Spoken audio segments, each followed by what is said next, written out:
Bridget. The fire licks at my legs, and the air is alive with the smell of ale and freshly baked bread. I'm part of this great effervescence, and I can't help but dance. A woman's voice cuts through the commotion, and everything slows and quiets under her gaze. So often we come together for death, but tonight's a night of birth and rebirth. The murky water behind her appears to glow as I walk into it. I keep walking until I'm completely submerged.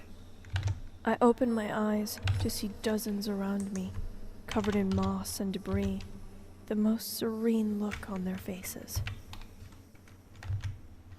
For the life of me, I can't spell solstice. June. Okay. It's in June. Now, it's not going to be that... Well, let's try. We have a 20, right? Before the solstice bonfire night.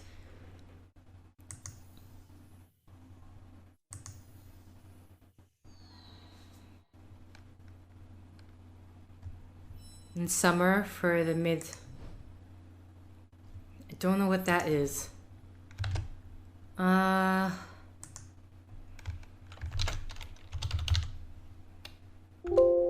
Nope, nothing.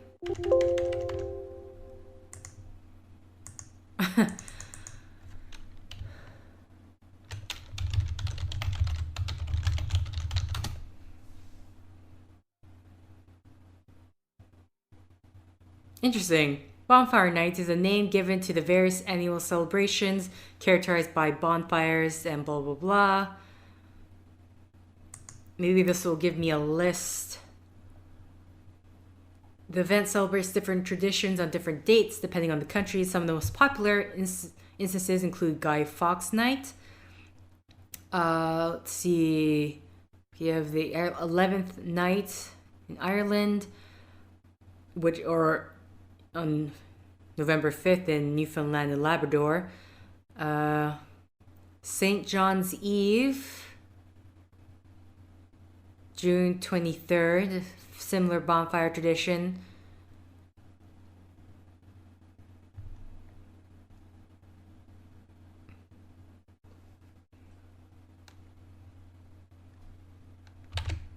Let me try June 23rd. Do we have June 23rd?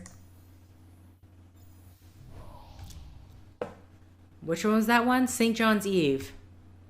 So I'm guessing that's who that guy was in the image, which I could not figure out. A coarse hempen shawl covers my body, naked and smelling of hay and wax. A dark-skinned old woman kneels beside me, dressed in reeds and rough cloth. I stare in her glassy eyes. She smiles a toothless grin, and I am relieved, because I realize there is no longer that awful thing inside me. I am free of it. My body is my own. I feel strong as she presses a pouch into my hand. A mix of cloth of her skin, green things of the earth, and blood from a wound on my palm. The cord of the child thing I would not bear is wrapped inside me. They will guide you, keep you safe, she says. And I clutch the leather pouch, grip it tightly, because I almost believe it is alive. Okay. So, we used all the hints for tonight. But, containers... Let's look at our clues first. The Great African Kingdom, which I would not have thought to look for.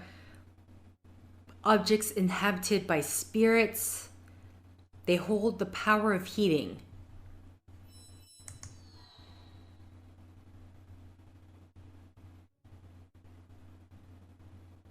If I only knew.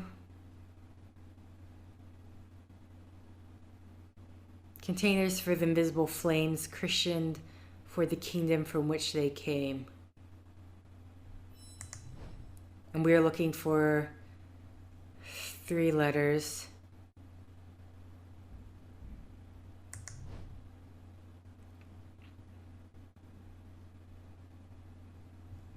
It has to do with spirits, though? They hold the power of heating. objects inhabited by spirits. It says the Great African Kingdom, but according to this, there has been 7 medieval African kingdoms everyone should know about. See, I'm just wondering if I'm even gonna come across. I feel like I would need another hint for this. A great kingdom. Could this be one of their symbols? Let's see. Let's back up. Now, if I go to Google, if I go to images,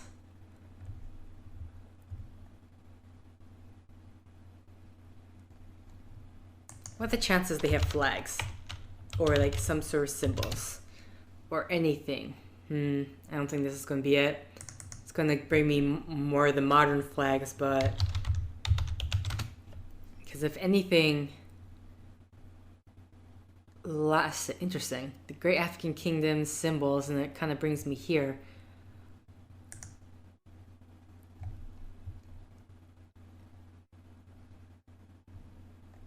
Wow, 1,000 images of African symbols. I don't think I can be able to peruse through the entirety of that. What am I looking for again? I'm looking for this. That looks close. But not quite. Though. Sorry, I just saw Hakuna Matata and I'm like, what? What's that? More interesting. See, it's more about the symbols again. Unless I just peruse through the entire thing. What's the website for that though? I don't think... I'm not sure if that's quite the image I'm looking for.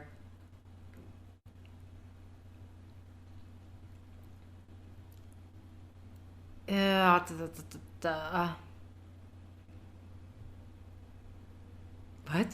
is this? I was like, why is the Black Panther symbol showing up in the... Okay, ancient code.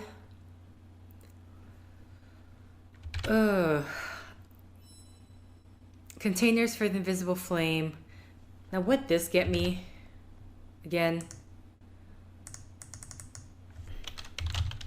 Containers for the invisibles flame, christened for the kingdom from which they came.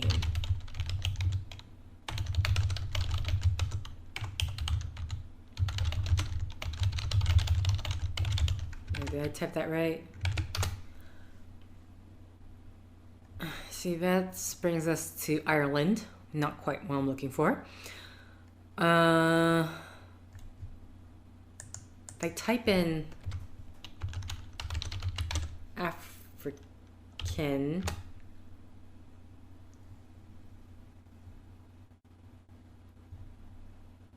no. Okay. I think I'm going to try to come back to this when I got the another hint locked. In the meantime, let's look at this. Hinofata, dream journal, confined. I've never felt so confined, like the trees all around me were prison bars rather than gateways to unexplored paths. Even as I tried to run in my dream, my body felt weighed down with whatever was growing inside me. A child? Impossible, but I felt it. Something drawing energy through my blood, draining me, trying to root me to the ground so that I would become one with the soils and trees. I had to crawl, but what I crawled toward was no kinder than the imposing trees and cold dirt. A massacre in Haiti, a revolt of people too long oppressed, hurt and betrayed by fellow humans, blinded by anger and fear. I was horrified, but felt alive at the same time. There was an energy in their revolt, an energy that worked against the weighing down I felt, an energy that promised to lift me up at the same time that it sparked all of my concentrations and convulsions, like electricity injuring me while also stimulating me. From pain comes freedom. I think I understand that now. Or at least as I massage my sore muscles and heat my brittle bones with hot water bottles, I try to understand that. Others I have spoken to before tell me the same. I wish I had their strength of conviction. Until I do, maybe I am meant to learn from them, borrow their strength until I have mine fully restored. It's a time for lunch now, and although I have no appetite, it's best to keep up appearances. I can't eat. The food feels like sludge in my mouth and acid in my intestines, but I can pretend. Nobody sits near me, and nobody really watches me too closely during these times. I sit by the windows, imagining the bars are those trees. Okay.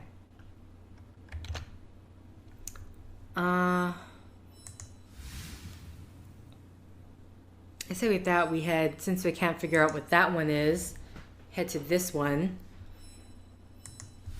Staring up at a stucco ceiling, I feel water splashing my face as fingers massage soap into my hair.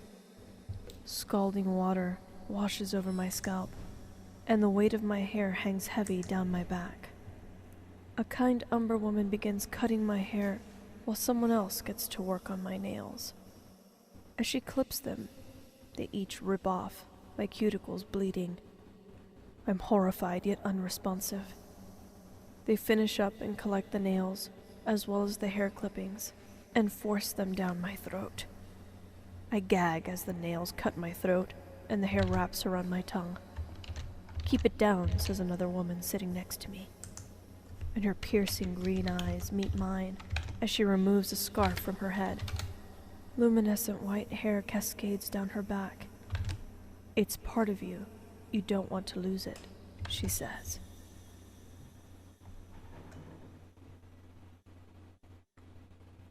Cabildo, Spanish colonial, the seat of Spanish colonial government in New Orleans, Louisiana, and is now a museum. The Cabildo created these laws of public dress to curb the places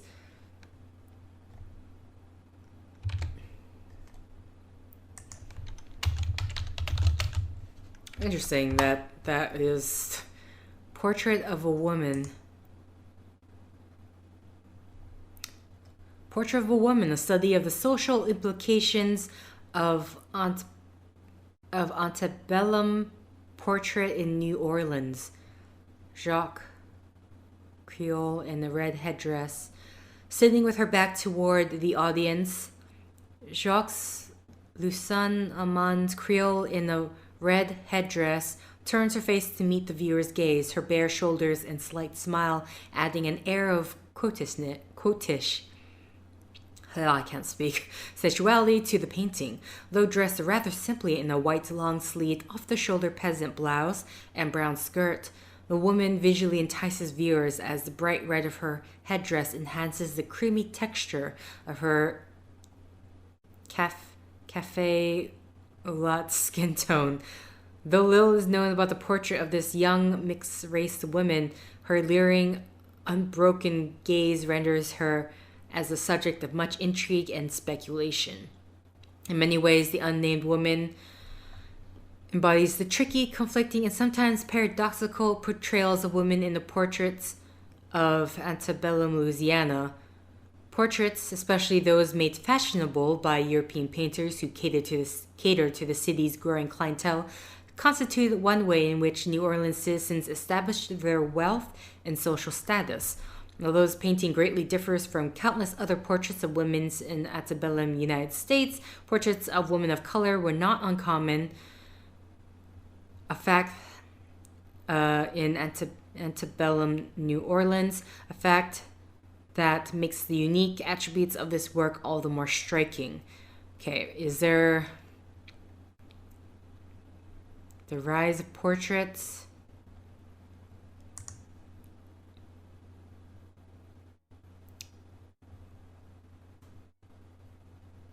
This enforcing appropriate public dress. Okay, how about this?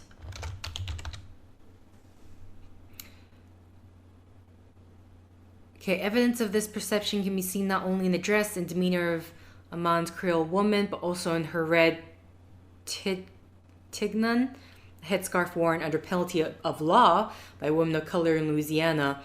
In 1786, Spanish colonial governor Don Esteban Miro passed this sumptuary law enforcing appropriate public dress amongst women of color, free and enslaved. In his edict, Miro describes, I don't want to say that word, and I do not even know what that word is, as detrimental, referring to them as the product of their licentious life without abstaining from carnal pleasures. He was suspicious of their indecent conduct and the extravagant luxury in their dress. In an attempt to temper their attractiveness to white men and associate them with enslaved people who wore kerchiefs, free women of color were ordered to cover their legendarily beautiful hair and to refrain from excessive attention to dress. Miro's early edict responded to the perception of mixed-race women in New Orleans as licentious. You know what? I know I've come across this word before, but I totally do not remember how to say it. So might as well go here.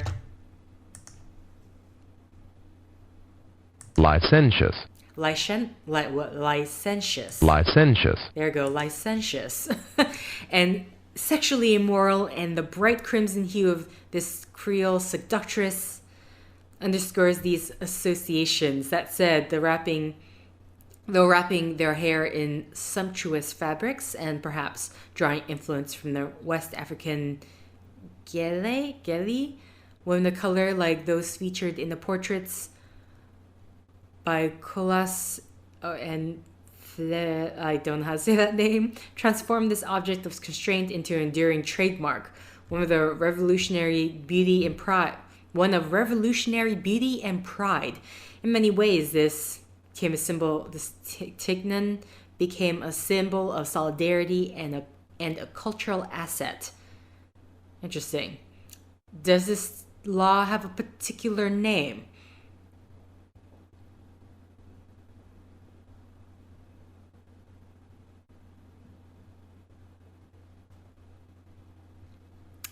Okay. Unless I'm looking for like the person who passed down this law. So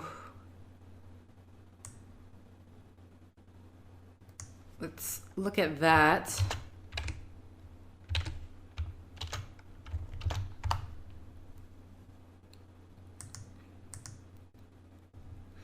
There you go. That's his image.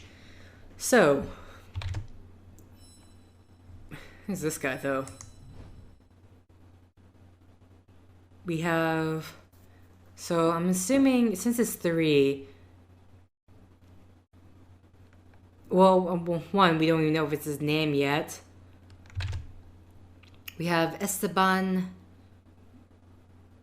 Miro, also known as Esteban Miro.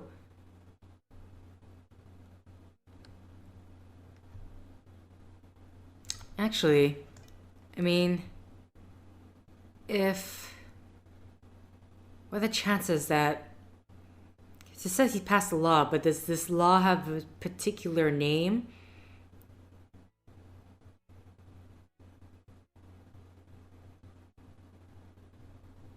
Recognition. Nashville, Tennessee.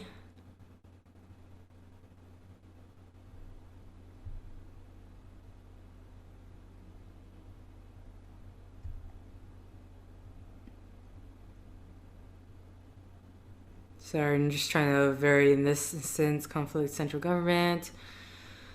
Policies approved by the Crown.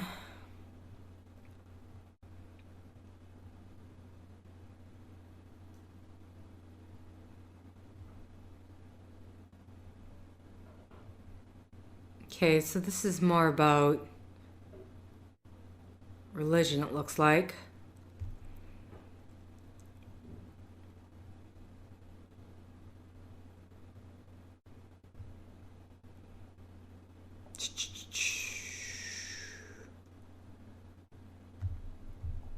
Okay. So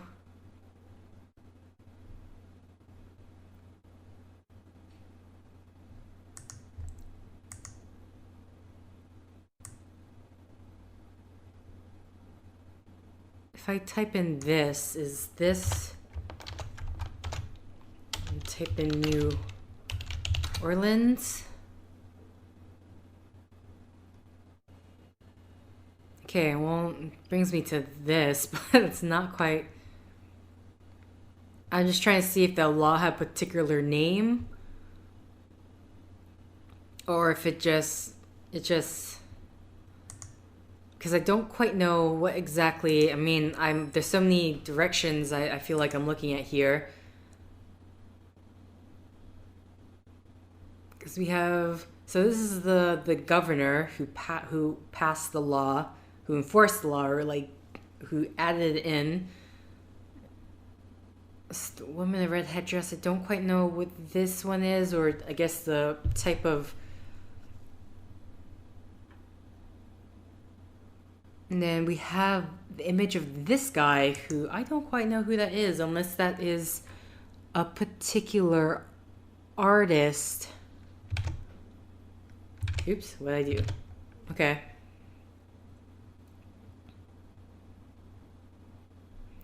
So headdress was the result of sumptuary laws passed in. Okay, so it's just called the. I don't imagine that would be it. Because I don't have. They're all either two. They're 2 or 3. So this could either be. This could be 6 to 9 letter. This could be a 6 to 9 letter word.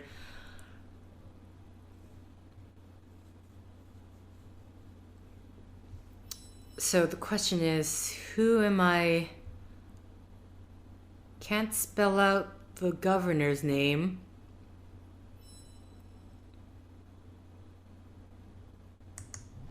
It's not this thing that they're wearing there. And therefore not the law, the name of the name that was given for the law. So at this time in Louisiana history, women of African descent vied with white women in beauty, dress, and manners. One of their most standout physical attributes that separated them from their white female counterparts was their hair. Women of African descent would often adorn their hair with colorful jewelry, beads, and other accents, demonstrating an exotic appearance which attracted the attention of white male suitors. Many of them had become the girlfriends and I don't know how to say that properly, openly kept mistresses of white, French, and Spanish Creole men. This perceived threat to white women's relationships with French and Spanish Creole men incurred the jealousy and anger of their wives, mothers, sisters, daughters, and fiancés. With the looming threat to the social status of white women growing and the attention garnered as a result of the jewelry-adorned hairstyles from women of African descent, action was required. To correct this, Governor Miro decreed that women of African descent, slave or free, should cover their hair and heads with a knotted headdress and refrain from excessive attention to dress to maintain class distinctions. Okay, so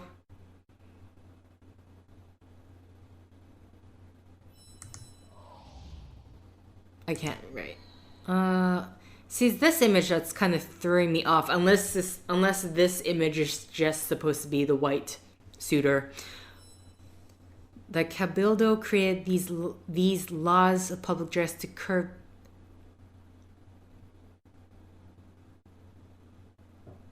the place's ability to impress.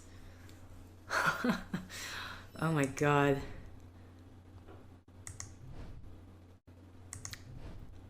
That's something that I never knew, so this is very interesting to learn.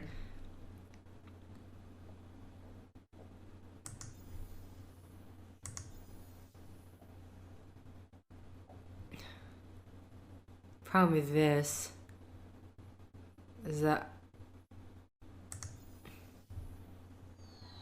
Yeah. I just need that singular N. But... am I even spelling right, though? It's... oh, Tignon. But then again, if I don't have that singular N, then there's no point. Sumptuary. Also spelled or pronounced as Tion. No, I can't. Oh, that won't work either.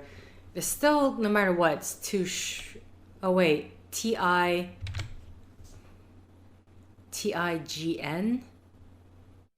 Oh, maybe that... oh, sorry, it's because I'm spelling it wrong the entire time.